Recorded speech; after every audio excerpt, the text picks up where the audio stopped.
Alright folks, welcome back to Jeeb's Golf. It's Masters Week, we're on rain delay, the trees just fell and almost took some people out, so I figured, well, let's go ahead and edit this video. So we are at Aguila Golf Club.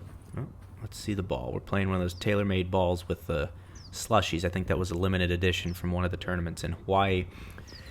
Anyways, we're playing Aguila, which is one of the Phoenix City courses, and I've never played this course, and I was so impressed by how nice it was. But unfortunately, we don't get to see the whole course today because I lost my mind out there, as you will see a little later in this video. I don't know. It was a long day after work, and I started to film and just started to feel like work.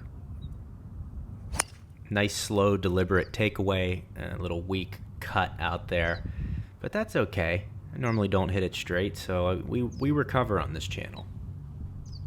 Now, originally this was supposed to be a match between Colby and I, but today just didn't work out.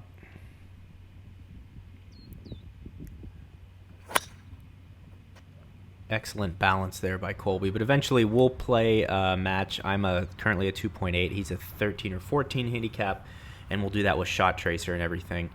I had 100, I think it was 140 yards left here, and I just picked the wedgie, and then we'll go ahead, and I decided to hit a 5-iron. I couldn't get up over this tree, so I punched a 5, flushed it. It landed on the green, skipped over the back, and over the back of this green is about 14 feet below the putting surface, so it was not ideal. However, the lie was good but very tight, and I've found on these lately with some practice that holding my right hand, so my lead hand, firm through impact as opposed to letting it break down has let me keep the club angle of the face as I want it to be. So you can see I caught it really nice. I hit it a little too hard, but it's checked hard because I caught it flush, and I had like a 15 or 20 footer left. And that's from having no warm-up or anything. So it actually does work pretty well. We'll move this up. Again, I didn't have any warm-up putts or anything, but I actually got a pretty good result here. Just a bit outside. Just missed it, and we'll head over to 2. Now, another thing that I've been working on is my takeaway with my driver. My driver's one thing. I hit it far, but if you're not hitting it straight, it just can lead to hell.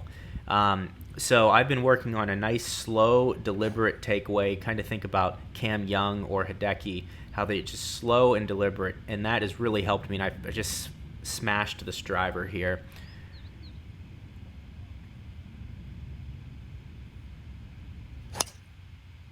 So you can see I hit like probably a 7-yard draw there, and it has plenty of power. I had a 7-iron left. I had 200 yards left here. I hit a 7-iron in.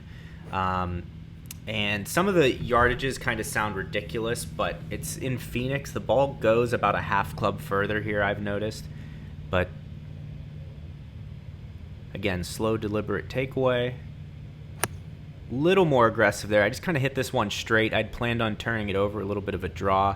My ideal stock shot is a slight draw, but just kind of hit that one straight. And that left me with a kind of a weird, there's me walking up to the green. You can kind of see the ball is just on the left there. But it left me with a weird chip, just a lot of fringe to hit through, and then not much in terms of green to work with. Here's Colby's approach shot. And Colby's actually been, like, his wedges have really been spinning. You'll see this one checks hard. So he's actually hitting it well. But you can see here just a lot of fringe, and then the pin's just right there. So normally what I do on these ones is I toe the club a lot, take as much bounce out of it as possible just to reduce the resistance against the grass. That'll let you, under pressure, just kind of strike shots a little bit better. So not a great result. I think I had like a 5 or 6 footer here. I mean, it's decent. Mine or yours? Yeah, but, you know, ideally you want to be under 3 feet there. But, you know, just gives me a nice birdie opportunity. Sometimes in these situations, you know, I was able to basically hit the green in 2, and to be complaining about being at 6 feet, whereas if I didn't hit the green in 2 and wedged one in here to 6 feet, you'd be happy. So just kind of reversing that mindset. But let's see if we can roll this in for birdie. No. So All right, back of the club, tap in. We're 1 over through 2. I think we go to a par 3. Yeah, par 3. I didn't miss club here. I thought I did. There was a little bit of wind into the face. I went with an 8 iron. Don't remember the yardage. I think it was 170 something. But again, I just haven't felt very confident with my irons. I've kind of found something since this round to help me hit them a little bit more flush. We'll see if we can put that into practice. But yeah, just a pool there. Hit it into this bunker that might as well, instead of sand, they should have just put cement in it. But yeah, I just haven't felt very comfortable over my irons, just not really knowing where it's going to go. One drill that I've been doing to help me out with that is hovering the club. Instead of, when you're hitting balls, you sit the club on the ground. I hover it like Matt Kuchar does with his driver at address, and that reduces me boned it over the green. And that helps reduce me re-gripping it, which leads to a strong grip, which can lead to me hooking it. So now I'm into the other bunker. I wanted to test that one out too. This one was actually better, and it's like a normal shot out of the bunker. Like, yeah, it's very frustrating sometimes when you play on a course and the bunkers are just shot, because you're like, okay, I'd never hit that shot, but it is what it is.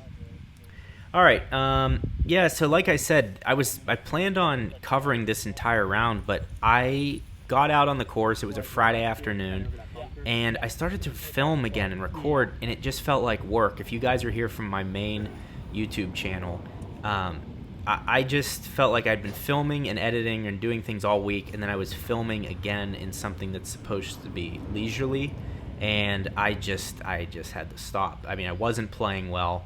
I think I was 3 over through 3. Now this drive was it was hit low off the face and just kind of spinny, not a hook, but a little pull.